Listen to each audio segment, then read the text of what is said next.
शेतकरी मित्रांनो, आपण सोयाबीन झालं किंवा कापूस झालं किंवा इतर पिकामध्ये उगवणीपूर्वी पेंडामिथिलिन कंटेन असलेलं तणनाशक वापरतो. पण पेंडामिथिलिनमध्ये आपल्याला दोन फॉर्म्युलेशनमध्ये तणनाशक येते. एक म्हणजे 38.7 CS आणि दुसरं 30% EC फॉर्म्युलेशनमध्ये. मग या दोन्ही फॉर्म्युलेशनची आपण फवारणी कशी केली पाहिजे?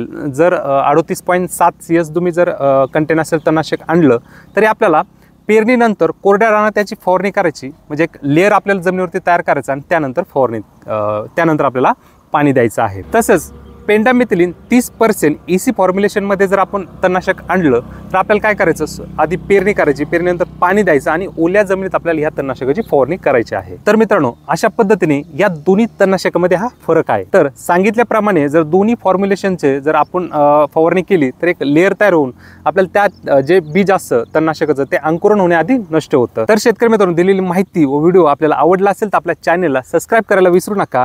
आणि आपण सोयाबीन किंवा कापूस पिकामध्ये कोणतं तणनाशक वापरता मला कमेंट बॉक्समध्ये नक्की कळवा. पुन्हा एकदा एका नवीन व्हिडिओमध्ये भेटू. तुर्तास धन्यवाद.